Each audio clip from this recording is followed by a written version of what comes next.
I've covered Asia for about 20 years, 10 of which I lived in Hong Kong. But enough about me. We've got a wonderful panel here of experts. And let me just start off by introducing everybody. So at the far end, we've got Jonathan Holden. He is the co-founder of Trusted Sources. His in-depth experience and expertise lies on Chinese politics, the political economy, and China's external relations. Jonathan has spent time in Asia, working for a number of the big news organizations. He's written 8 books on China. Next to him we have David Wilder. David heads up the China team at the FT Confidential Research. He's been a financial journalist with a specialization on Asia for the last 15 years, and he has just returned from Beijing after 10 years, so really fresh off the boat. Then we have Guillaume Derian. Guillaume is with GFC, and he is their China economist. Before that, he was with the UK Government Economic Services, so we're looking forward to hearing his views. And finally, we have Adam Wolf. He is Asia strategist at Macro Research Board.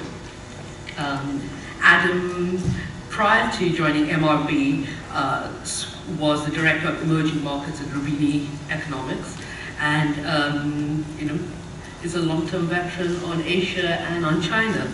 So without much ado, I'm going to start off, and I thought we'd keep this session quite interactive. Being the moderator, I get to ask the first few questions, but I want to open up the floor fairly quickly so that you can ask the questions that are really on your mind. So I wanted to start off asking David, David, we know the Chinese economy is slowing, led by the over-indebted sectors of the economy, property, manufacturing. The services sector is holding up fairly well.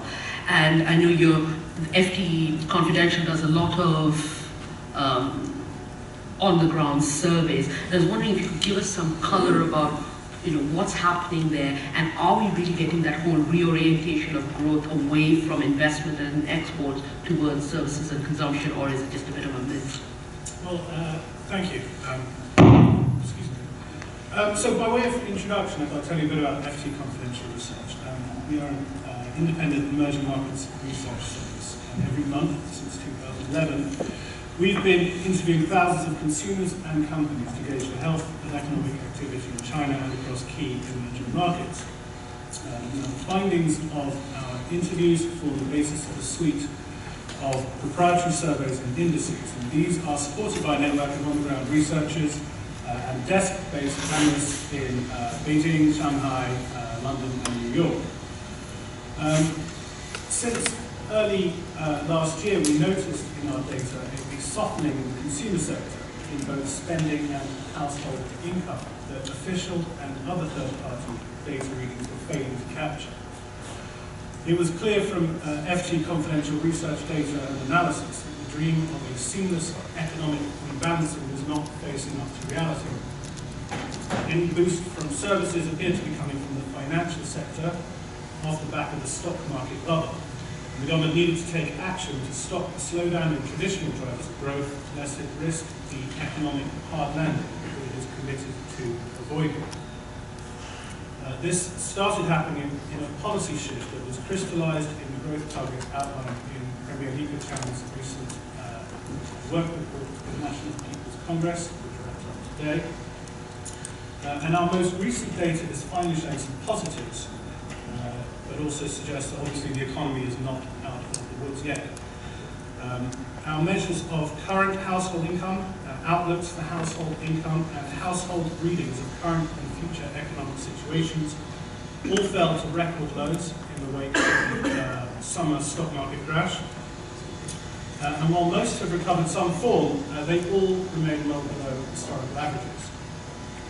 We track the Chinese jobs market, publishing a monthly index based on interviews with 285 hiring managers across construction, manufacturing, and services sectors. And this index fell to a record low in January, rebounding in February as business resumed after the Chinese New Year.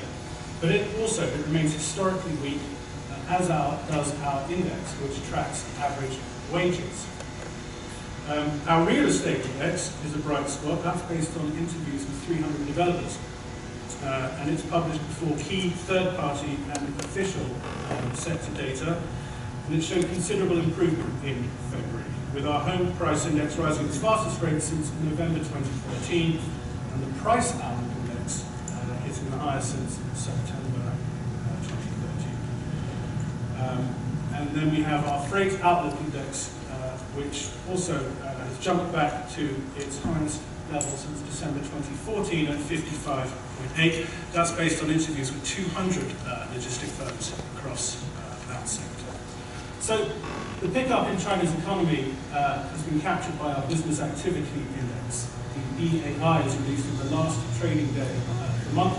It's a composite of activity across the freight, export and real estate sectors. And it also showed clear improvement in February, rising to 50.6 from 42.7 in January, and was also sharply up on the year earlier. Our network of researchers across China are now beginning the latest of our biannual investigations into infrastructure projects. Our last infrastructure survey was published in September, highlighting bottlenecks in financing, which we ascribe to local government unease in the face of the anti-corruption campaign. However, we've also noticed in recent months we've published analysis showing increased lending activity by the government's policy banks, and they filled any vacuum that's been vacated until recently by the commercial banks. Furthermore, channel checks we conducted in early January indicated that commercial banks have obviously started lending again, including to infrastructure projects and public-private partnership projects. We don't think February's drop in lending activity is anything more than Chinese New Year disruptions. That's new loans fell to 730 billion in February from a record 2.5 trillion in January. The PBOC is also keen to smooth the volatility of lending that typically occurs at the start of the Chinese New Year. And we expect the confirmation of a pickup in lending when March data is reported around mid-April. So the timing of this firming up of economic conditions may calm investor concerns about the near-term health of the Chinese economy. However, the government's long-term failure to clearly articulate its medium to long-term plan to institute reforms outlined at this key party meeting that was held in November 2013, what we call the kicking of an almighty can down the road, will continue to weigh on markets.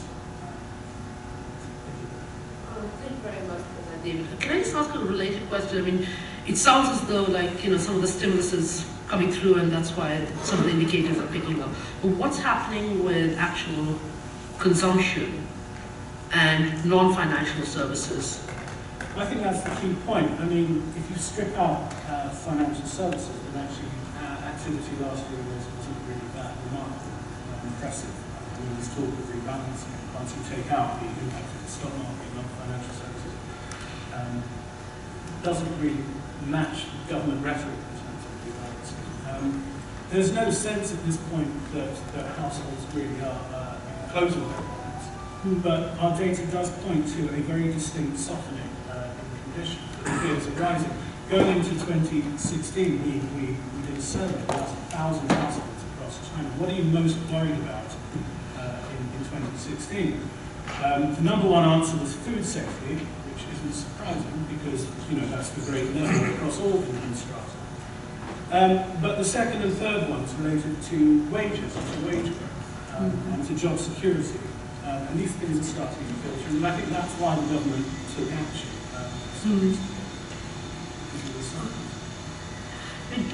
Just taking up on government and government policy and politics of China. I mean, what we've seen of recent is a lot of confusion and miscommunication from China policymakers. And I guess the question to you, Jonathan, is do they know what they're doing,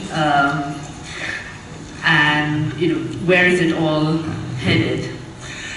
Well, it's easy to say China doesn't have elections, so China doesn't have politics. But in fact, it has an awful lot of politics. thank goodness, it keeps me busy.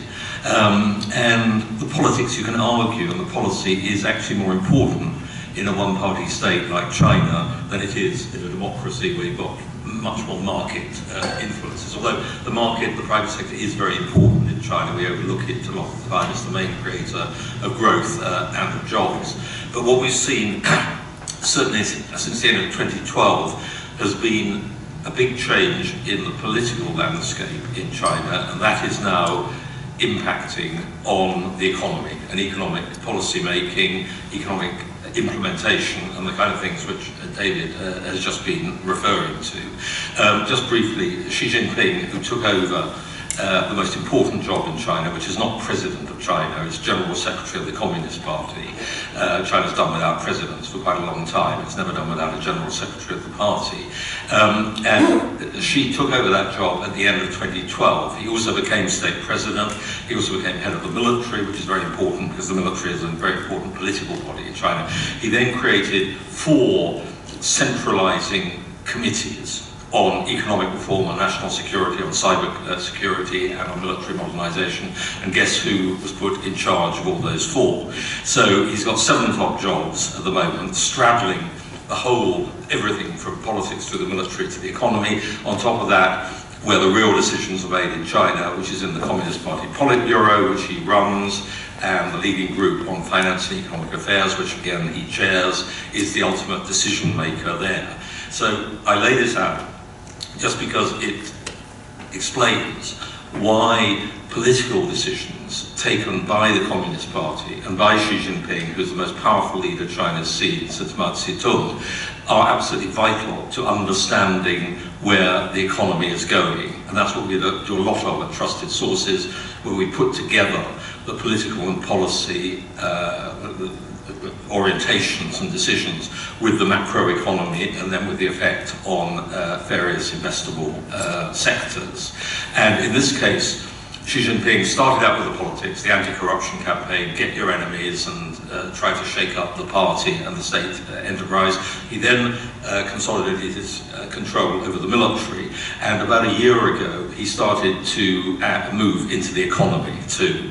And in my analysis, and I've checked this out with a lot of people in Beijing, that was really the reason why we had the stock market shenanigans last spring and summer, and the complete mishandling of the currency fix in August. These were basically political decisions taken at the very top, but without either understanding the impact of this on the market or setting up the proper transmission mechanisms so that these processes could be managed and handled. And you've got that with the documents on reform, so-called reform of the state-owned enterprises issued last September, which boiled down, when you read through all the verbiage, to increase Communist Party control of the state sector, and somehow everything will get better, which you may or may not agree with. And then, more recently, the new 5-year plan, which David referred to, is very much a politician's, a political document, which says we're going to go for 6.5 to 7% this year and an average of 6.5% over the next 5 years, which is needed to achieve the goal of doubling income on between 2010 and 2020. There, that is actually an unsustainable growth rate, even on the official print at the moment. And the only way of achieving that will be through yet more increased leverage, with debt to GDP going well above 300%. But that is the kind of decision made by the politicians, because in the end the Communist Party's legitimacy to rule depends, and has depended since 1978, on delivering growth. So we've got, in the title of one of our recent reports, it's the political class, the Communist Party, going for short-term gain at the risk and almost certainty of long-term pain in China. Markets may like this year. This may produce some very nice figures, particularly as the stimulus measures, which have been held up by the anti-corruption campaign, by other blockages, start to come through. But it's no way to reform the economy. Thank you, Jonathan. I mean, just picking up on that a bit further, I mean, Adam, so, you know, they're back to kind of stimulating the economy because keeping those growth numbers up even if you believe them, is important from a social unrest point of view. So, we're looking at probably them reigniting the credit cycle again. I mean, against this backdrop, China slowing and a global economy that's looking pretty weak, how much appetite do you think there is for reform, or is that now on the back burner?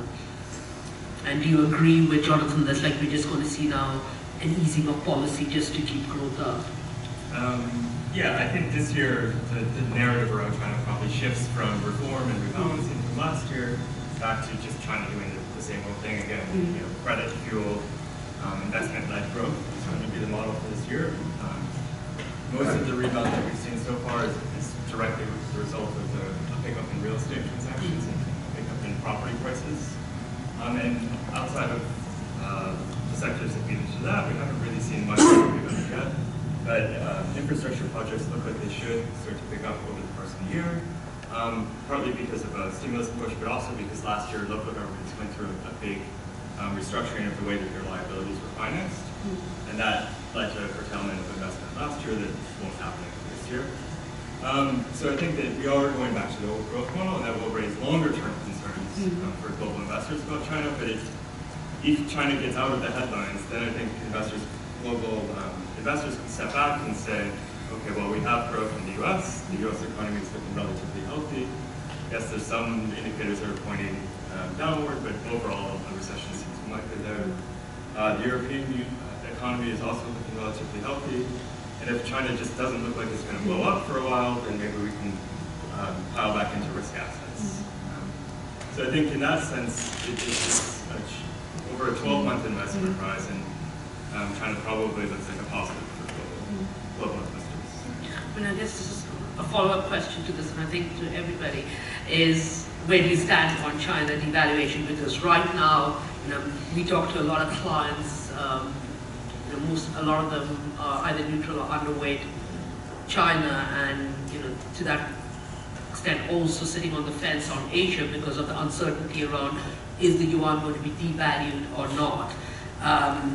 Personally, I think they don't have any choice because, sure, there's been fiscal and monetary policy easing, they've been doing it aggressively, we're going to see more easing, but the monetary base is contracting, which suggests that inadvertently policy there's been tightening because of capital flight, and they need to reverse that. So I guess, that's my personal view, but, to all of you, your comments about, where do you stand on the China devaluation argument, debate for or against?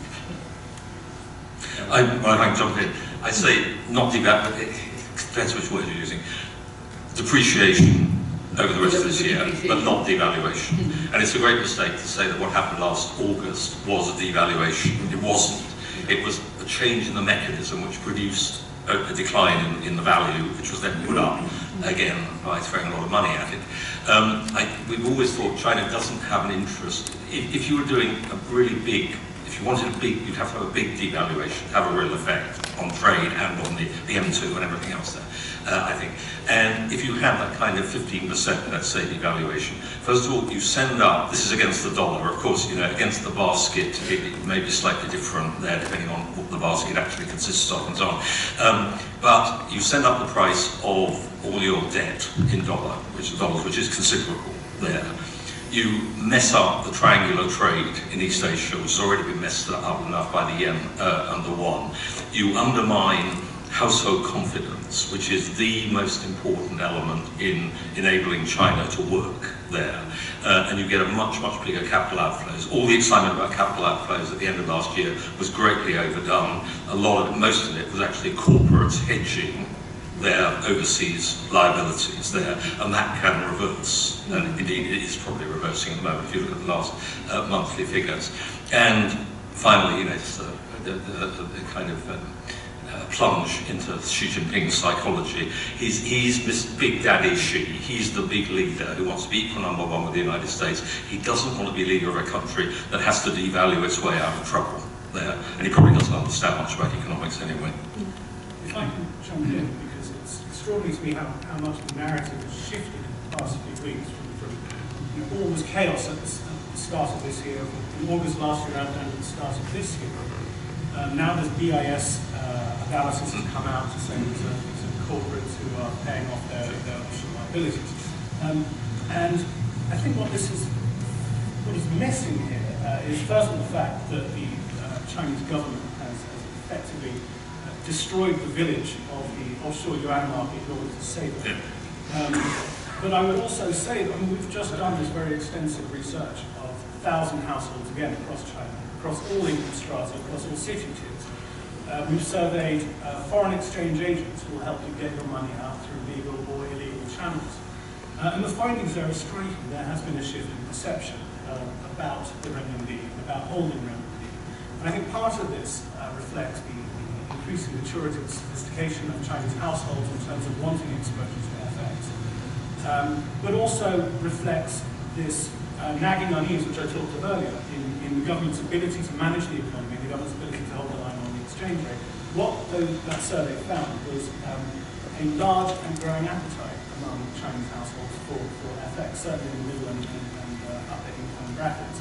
Just one example, 30% of middle income households we spoke to have at least 10% of their savings in foreign exchange, and 45% would like 10%, at least 10% of their savings in foreign exchange.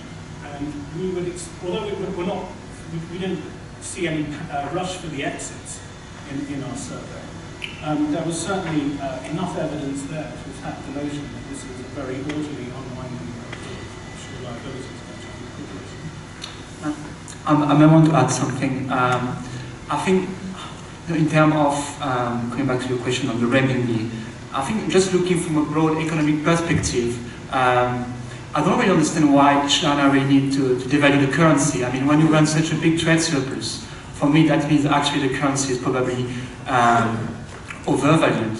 Undervalued, sorry. And I think, in China, we talk about the bad thing happening there, but I think there's a lot of positive things happening. I think, the pace of technology change in China is very rapid. And I think that's something that most people are missing. And that's because it's easy to see just at the depth in the energy sector, or, you're going to have a correction, the economy is going to go into recession, or growth is going to slow too much. But I think, a lot of surveys are saying that actually China is transitioning very quickly. And I think, if you look at different surveys, I recommend one survey made by PwC in October last year, where they basically show the increase in R&D spending across region. By far, China was well ahead of any other countries in terms of growth in R&D spending. Over the course of the last year, R&D spending in China jumped 30%. And the second was the US, with an increase of only 8% year on year. And I think, that's the big transition there, because for me the key in China is whether the country is going to be able to create a lot of new jobs in new services to offset job losses in manufacturing. And I think, last year, at the middle of last year, China created a net job of 7.6 million new jobs. I think, every day you see a lot of companies in China emerging as leader in new sector. I mean, the e-commerce is particularly striking. China is well ahead of either the US, of Japan, and other countries. How far e-commerce is evolving, how far e-commerce is creating a lot of new jobs. Financial services, mobile payment in China, top $220 billion last year. In the US, it was only $160 billion. So I think, it's easy to overlook some of the key trends there, which for me suggests actually China can potentially secure soft landing.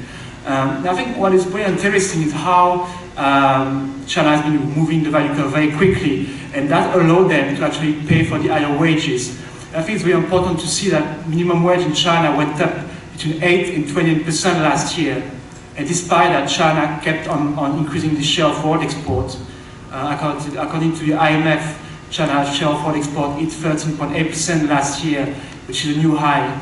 So I think for me, that's really telling me that China is still competitive, despite the rising wages and despite what discussion about the renminbi. So I think there's some positive there, and if they just kind of secure and keep the capital outflow in check, I think China doesn't have to devalue the currency really from an economic perspective.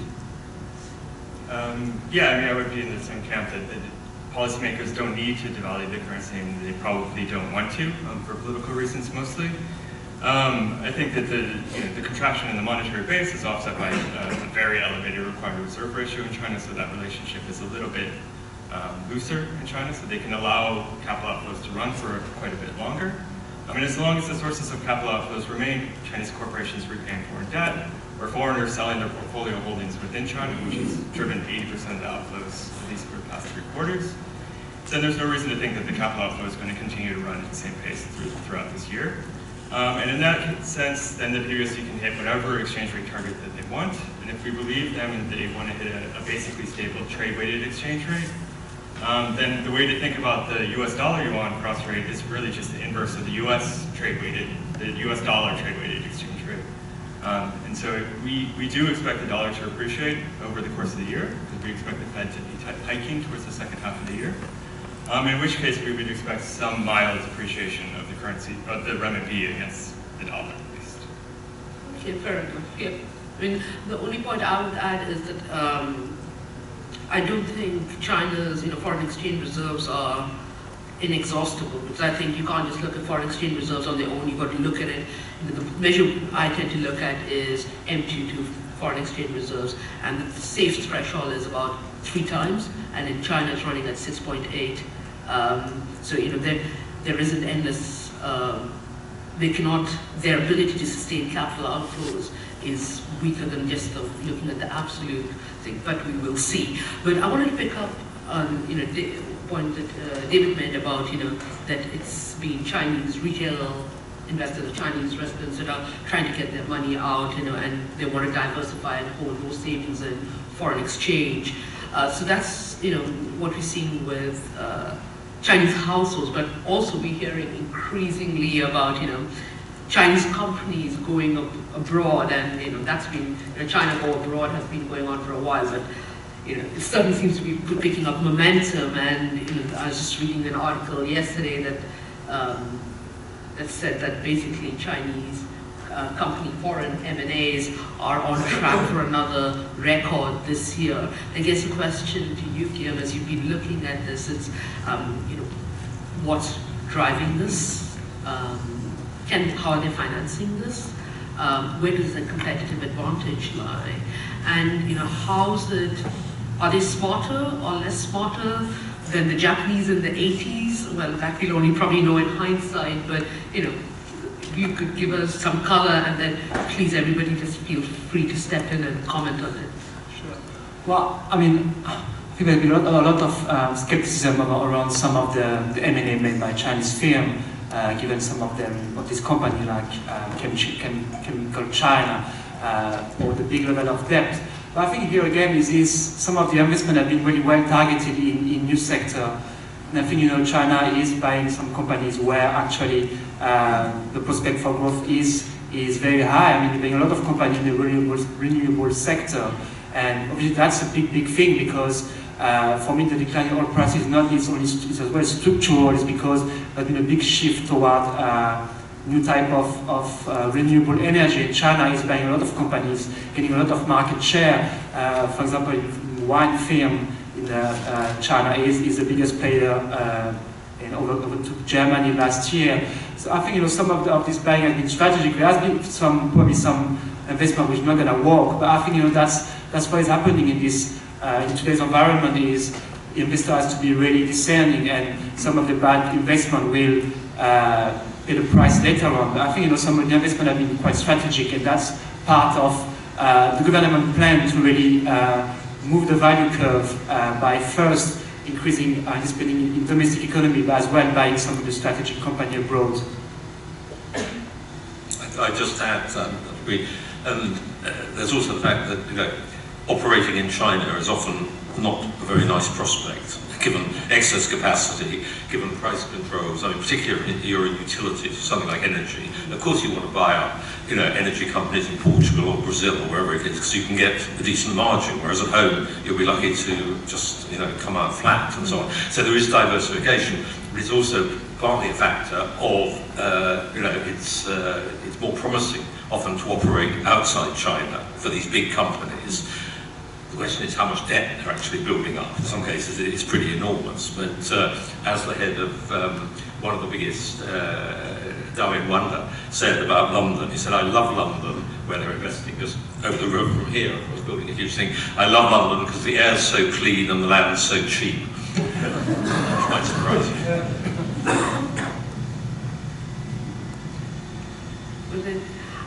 And so, no, that's really, really interesting. So I think, it sounds as though that this trend is going to continue from a diversification point of view.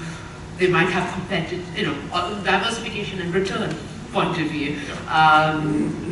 Question also about where the funding is coming from, and will there be good businesses going forward or not? I guess only in hindsight do we know that. Sorry, Gibman, you want to add something there? Yeah, I just wanted to add something because to compare the case of Japan in the late 1980s, I think what's different with China today is they have a clear understanding of which sector they have to invest, where potential growth is. I think sometimes in Japan in the past they've just been investing in sector where growth has not been very strong. They've been too targeting in the automotive sector, for example, and buying some of the kind of like slowing sector. I think China is investing a lot in rapidly evolving sectors. So I think it's quite interesting to see the comparison with China now and what some of the Japanese companies did in the past. So, I mean, I'll summarize on the outlook for China. I think, would it be fair to say that the view at the panel is that we are going to get more easing, and that's beginning to work. China growth will probably stabilize a bit in the short term. Forget about the long term. Then Keynes said we're all dead, so it doesn't matter either way. But so, if given that, what are the implications for the region? I mean, is it good or bad? Who would like to take that out? Well, I mean, I think Chinese demand is good for the world. Maybe it's not sustainable in the long run, and maybe the 6.5% growth target is way too high for over the next 5 years. But over the next 12 months or so, a pickup in Chinese demand is good for the region, it's good for the global economy. I do think that you're starting to see Asia is suffering a little bit at the margins because of China's economic developments at home, where, for example, increased port capacity in China has really hurt Hong Kong and Singapore to a certain extent as well. And as China's moving up in the value chain, some of the other Asian economies that have benefited from the supply chain throughout the region are losing market share in certain areas where the value added is much higher. So at the margins, that's a negative, but just increased demand is more important than those negatives, I think, for Asia. Yeah, I think that's certainly, the last case is important, that China is now, I don't know any really good data on this, but certainly anecdotally, China is making a lot more of the components which used to be imported from Taiwan. Now, this seems to be hitting South Korea particularly strongly at the moment. And we're going to get that going on and on. I mean, in smartphones, for instance, China is producing pretty rudimentary smartphone inputs, policy, but they're starting to do that, and that is having an effect on the region as a whole. I'm just interested, we just finished our latest annual survey of Chinese outbound tourism. And we had a 10% increase in Chinese tourists last year. And China's slowing, yes, and it's having a huge impact on commodities exports. But there are ways in which China's economy is changing that I think will have varying effects on the region, both good and bad. In the case of Thailand, our ASEAN team did some number crunching, and Chinese visitors to Thailand increased 70% last year. Yeah. And we worked out that Thailand grew 2.8% last year. It would have grown 0.6% were it not for this influx of Chinese tourists looking to spend. So I think we can see very uneven impacts. Yeah. That's one. Colleague of mine, Chief Economist Larry Brown, just came back from Thailand. Right. And he was flying, I think, from Indonesia or Philippines to Bangkok, and he said he couldn't get through the airport because 2 or 3 jumbos full of Chinese had arrived just before. The whole place was completely blocked. I estimate that 70% of our Beijing office went to Thailand in the last 2 months. But Well, okay, but a recovery in China demand over the next 12 months is good for the region from a trade point of view, but how China evolves over the next 5 years, because, okay, say they move more towards services and consumption, at some point they have to go through a deleveraging cycle. They can't continue to just sit with all this debt, right? And one question for the region, what is the fallout? Because, I think straight away you would argue that, okay, it's negative for the region. Personally, I would say no. You're already seeing the region decoupling from China. You're seeing countries like Japan, Korea, Taiwan investing increasingly into Southeast Asia, and they're not investing there they are investing there looking for the next low-cost manufacturing hub, but that's the secondary reason almost. The primary reason is the domestic demand stories in those countries, and so it's not clear-cut that if China over the next 5 years the whole structure of growth changes and they do go through deleveraging, it's going to be massively negative for the region, and the impact is going to differ really from country to country. I mean, I think Northeast Asia, Taiwan, and Korea are a lot more integrated into China. Any thoughts? No, I think I would say that it's going to obviously have some winner and loser. I think there's some country in Asia like Malaysia is probably going to suffer from this Chinese transition, but equally there's going to have some winner. I think it's just countries who are able to transition in the same way as China is doing. I think, for example, Japan is doing well. I think Japan has been moving its economy away from new sector, and I think look at the profit number. Despite the yen rising last year, profit in Japan went up nearly 10%. So I think you can't see only black and you can't see only one side of the story. I think you have to see winner and loser, and who country is going to adapt to this new Chinese growth. And extending from Asia, I think, for example, a country like Australia is doing well, despite people focusing too much on the energy sector. I think Australia has been reorienting its economy very effectively. And if you look at the employment number, I think job growth in professional business services is far ahead of any other sector. So I think the Chinese transition is going to bring pain, it's going to bring some benefit for a country able to embrace new technology, really. And you've got the political framework of this, of the Chinese-Japanese rivalry through East Asia, which is coming off the age-old rivalry between the two of them. And certainly countries like Indonesia and so on can benefit from this very considerably. Myanmar, I mean, is lower down the chain, but certainly there, the amount, as it were, you want to build a high-speed train, well, you can have a Japanese checkbook or a Chinese checkbook. Yeah.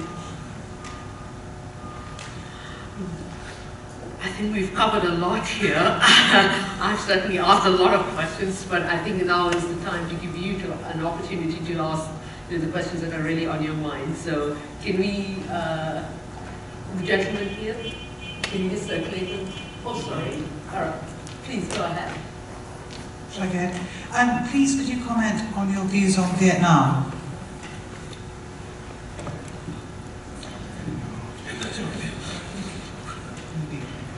Shall I just quickly comment on Vietnam? All right. I have only sketchy views. Okay, so the data, Vietnam and, for that matter, the Greater Mekong Delta countries, they've been doing just fine, right? Investors don't really look at them because they're too small and the markets are pretty illiquid. Remember, to Vietnam, there's that one milk stock, right? But Vietnam, is still growing by 6-7%. And actually, while the rest of Asia has really suffered with suffered in the downturn on trade, Vietnam has held up pretty well on this trade front.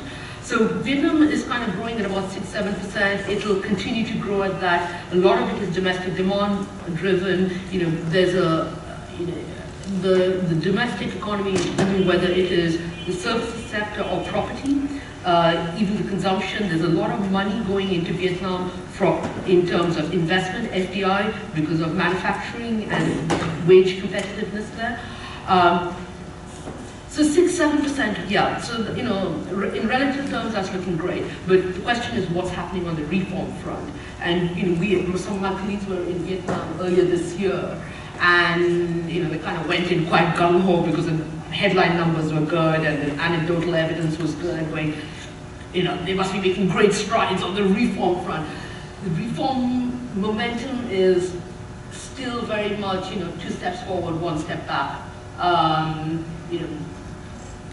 You can't say that, there's a huge impetus with reform. Like, for instance, if you're looking at Indonesia right now, where the reform momentum has definitely picked up, for that matter, even in Thailand with the military junta, or Modi in India, that's not Vietnam. So it's good. Reform is still pretty gradual, but the growth numbers are good. So I think with Vietnam, you got to, we are overweight Vietnam, but you need to know what you're picking there as a stock and what sector. But you'd be really looking at domestic facing, consumption facing sectors there.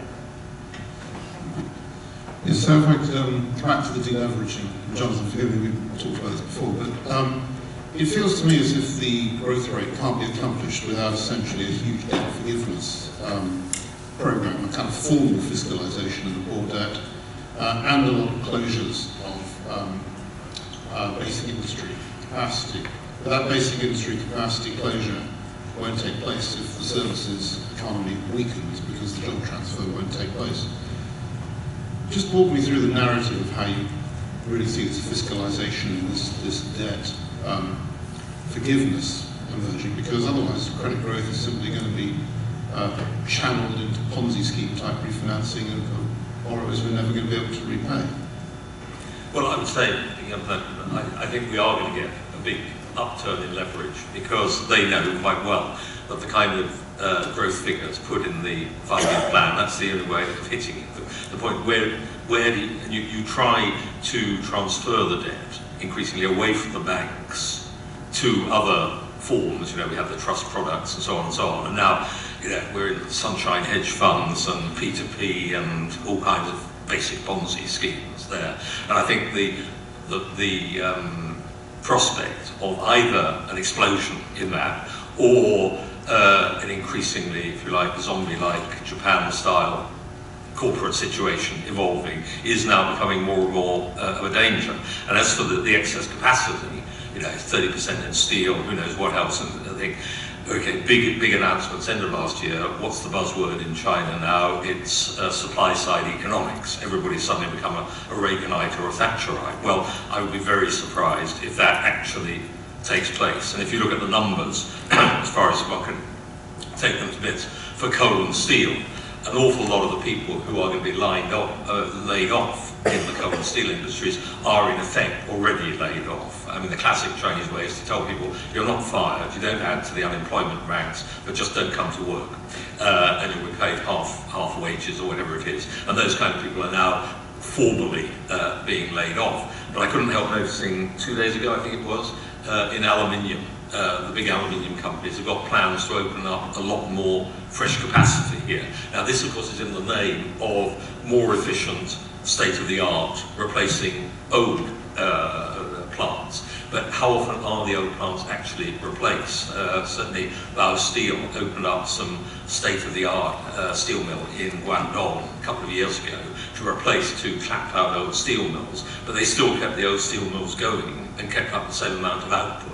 And this is, we've done quite a lot of work on this at the end of last year, and if you look, the first steel consolidation plan was announced in 1995, and it still hasn't been fully implemented. And because we have this idea of China, one-party communist state, authoritarian, Xi Jinping, the big leader, one easily thinks he presses the button and something happens, but it doesn't.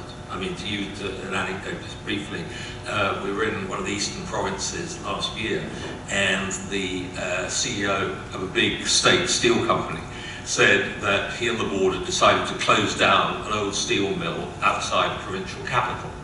So they made the decision. He then got a call from the Communist Party secretary of the province saying, no, 5,000 jobs attached, because steel companies like that, it's not just the workers at the steel mill, but they're running hospitals, schools, karaoke bars, anything else, so it would have been a lot of other things. You can't do that, and I want a steel mill in a kind of macho way.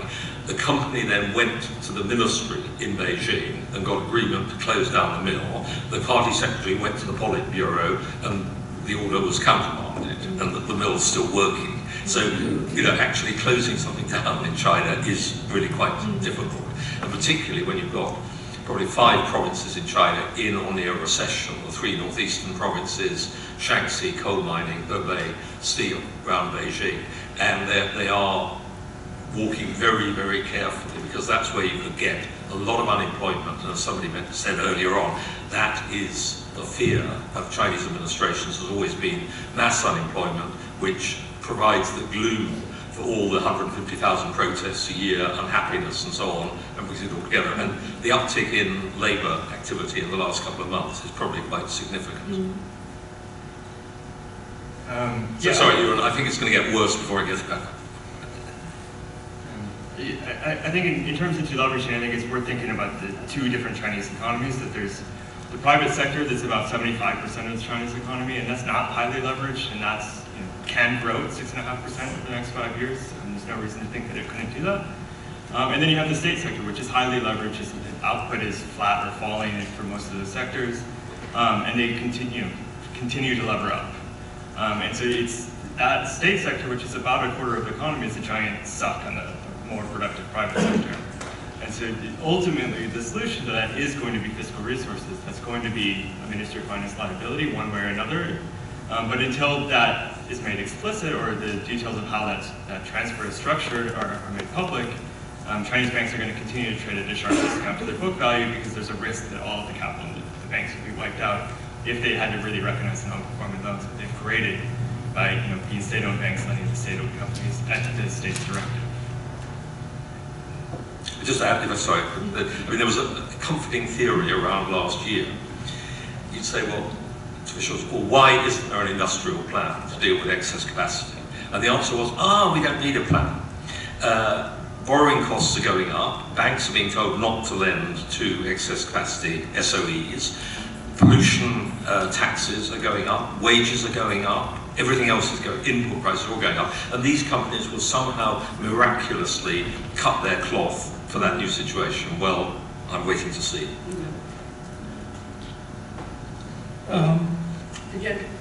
Sorry, is that okay? So one of the panel mentioned that one of the issues as far as consumers are concerned for 2016 was the lack of trust in food safety.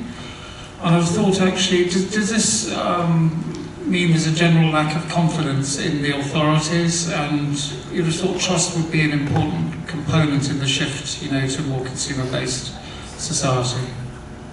Well, if I can jump in, I wrote on China a couple of years ago. There was a title, there was a chapter called "The Trust Deficit," and this is one of the main things I think in China. It applies to, it comes through with pollution, with air pollution, soil pollution, water pollution. We all talk about air pollution, but actually 10% of Chinese arable land is reckoned to be unsafe to grow crops on. You have the food safety, everything from putrid meat in sausages made by the biggest food processor, to the wonderful case of exploding watermelons a few years ago, when somebody was pumping chemicals into watermelons which all exploded in supermarkets. And I'm sure we've all had this. You go out in Beijing, and sometimes it isn't so much Westerners who are worried, but Chinese friends. They look at, is the table clean?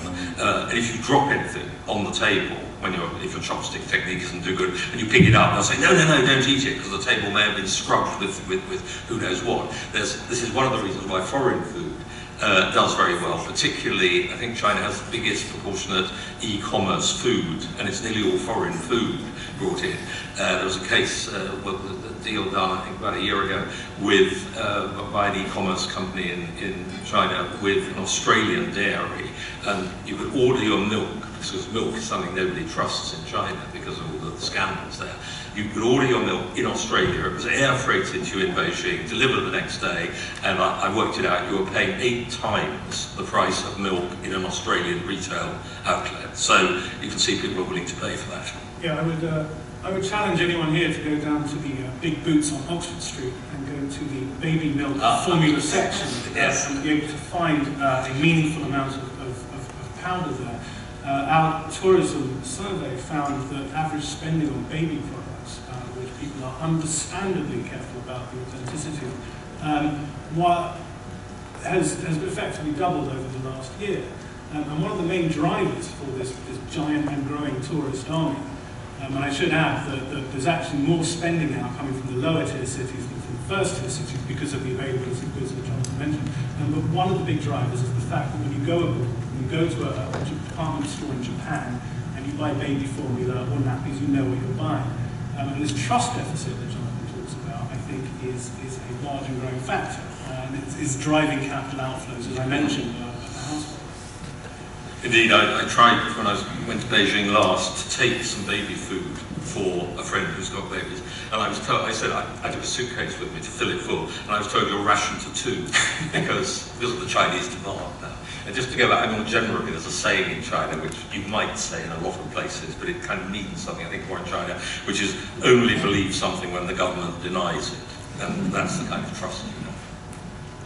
I mean, if I can add to what Jonathan was saying at the start about the reign of Xi Jinping, what you've seen is what I would consider a dangerous re-centralization of the message. I think if you went to China certainly in the early 1980s, maybe a bit too young, but certainly also in the 90s, there was a real sense of optimism, a real sense of a willingness, even some years after Tiananmen, a real willingness to learn and to spread ideas and spread information. And I think there's been a profound chill on this issue. Again, was talked about investing in new technology and the idea that new industries are flourishing in some areas. But this chill has extended to the universities. And what the party has I think, not only failed to accept, but even more backslid on in the past few years, is the idea that you can't be the owner and the manager and the regulator of industry. You have to step back. And the real trick to creating new drivers, if you like, is to nurture an environment in which entrepreneurs don't feel afraid to start a company, where they have access to finance, where you have a culture that welcomes this behavior. And that's I think, a dangerous backslide. I saw quite a few hands go up, so I'm just aware that we have 5 minutes, but let's try to get as many questions in and let's try to accommodate everybody, I think. Please, go ahead. Hi, is that okay for me to talk? Oh, sorry, I'm just blind, I'm sorry.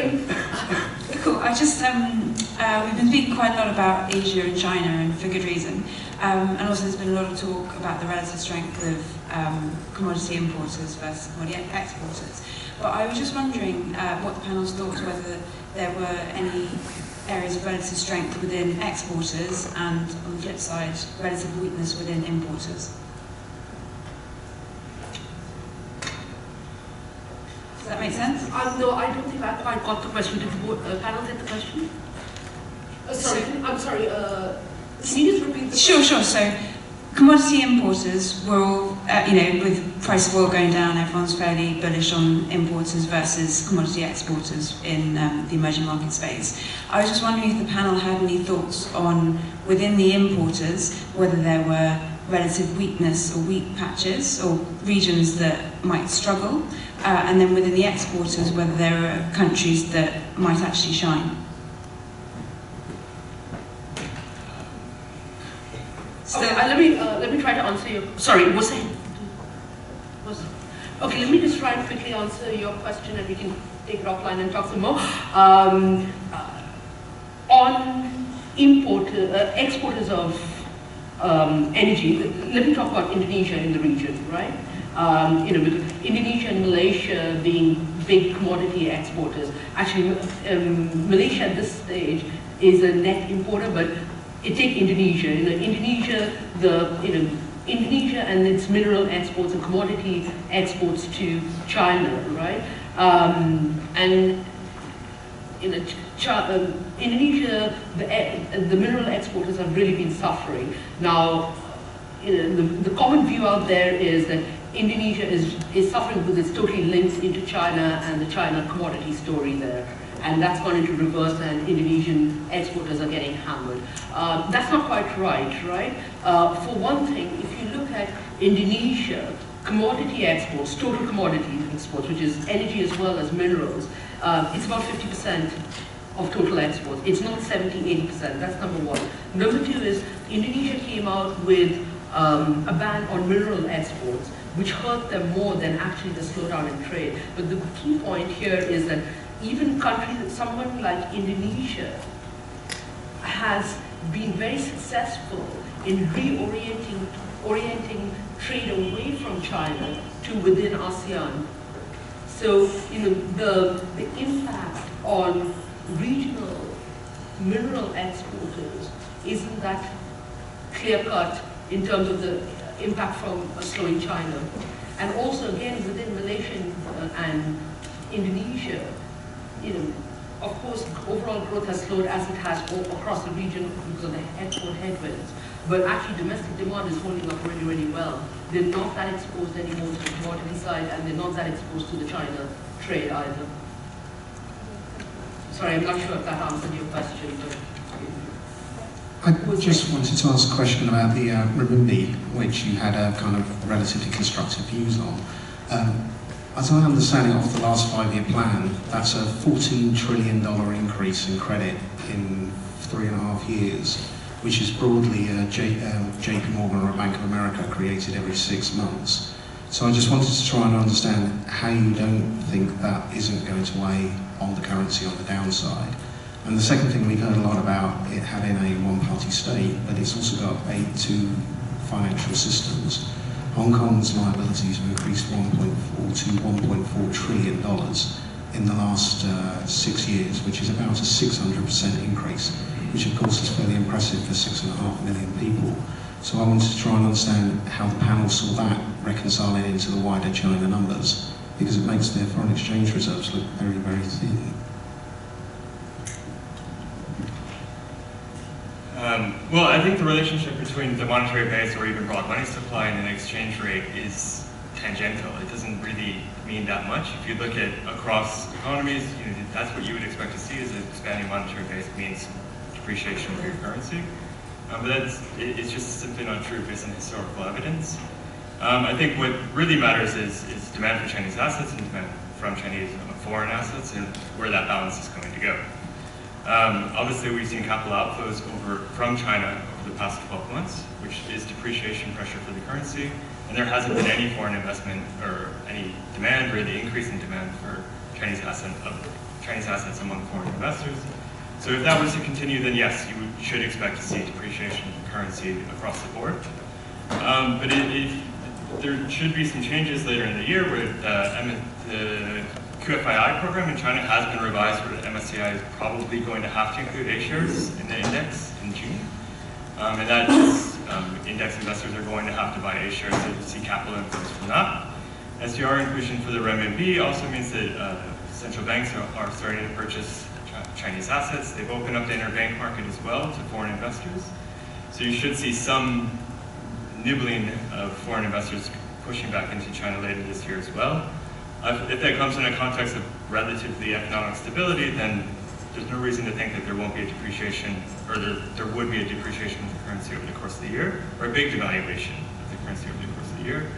Longer run, I think, yeah, maybe things become a little bit trickier. China has to manage this evolution. It has to structure a deleveraging of the state-owned enterprises and figure out a way to do that in a way that doesn't disrupt the broader economy. It has to figure out a way to shift from this, it's had a 15-year construction boom, a 15-year period of industrialization, and it's built up excesses as a result of that. And it has to figure out a way to curtail those excesses and allow the other growth drivers to continue to flourish in a way that's not disruptive. And it's not clear that that's going to be possible, but it does seem very unlikely that that's going to be a huge problem over the next 12 months. I think we have time for one last question. I'm sorry, we've run out of time, so I'm sorry. Those questions we couldn't take, but one last question. Well, I have the microphone, so sorry. Can I ask a question about pollution? Do you think that domestic pressure, public pressure, regarding environmental pollution will be one of the instruments that forces old capacity to close? Or do you think that that is more likely to be reflected in international climate change agreements and trade policy? So pollution, industrial closure. I think pollution, it's, as I say, it's not just it's the air pollution, it's also water pollution, riverborne particularly, lack of soil pollution, as I said, lack of water purification plants. I can't remember what the latest number is, but 170 Chinese cities take their water directly from rivers into which raw sewage pours. So, you see the kind of problem there is. And that is, I think, a kind of, you can't quantify it there, but this goes in with the trust issue. It's another reason, people will say, yes, great, we've grown so fast over the last 35 years, great achievement, I'm proud of China and so on and so on, but why do I have to take a face mask to work in the morning? Why can't I drink the water without boiling it? Why can't I trust the food? And so on. And I think there is an underswell of pressure undoubtedly there, and supposedly the new relatively new environment minister was appointed by Xi Jinping personally to get on with the job. The trouble is that taking down, say, the old polluting steel mills in Hebei province is a 5 to 10 year project, quite apart from the activity and the employment and the tax bases that are out there. What you'll get is Chinese companies, particularly steel coal, so coal mills, also coal mines, small coal mines being closed down, being consolidated under the bigger state, Shenhua and the other bigger state enterprises, and they will be ordered or induced to install less polluting machinery, if you like, as such. Now, as I said in my answer to the earlier question, whether that actually means a fall in output is, I'm afraid, a completely different question there. You can have a clean-up, but still produce just as much or even more, because the old factories keep going to some extent, and the new ones just add to the capacity. But I think this is a real problem, and just one factoid, as we told, life expectancy in cities in northern China near industrial areas is 5.5 years less than in unpolluted southern China. But of course now some of the polluting factories are being moved to southern China, or indeed out in the One Belt, One Road. So China's spreading its pollution. I think with that we've run out of time. Sorry. No, I didn't mean it that way. There's just China right now. No, there's just so much to talk about in China. But thank you very, very much to all four of you for joining us. And I'm sure they're around for a little bit if you have more questions. But thank you very much for attending this session. Thank you.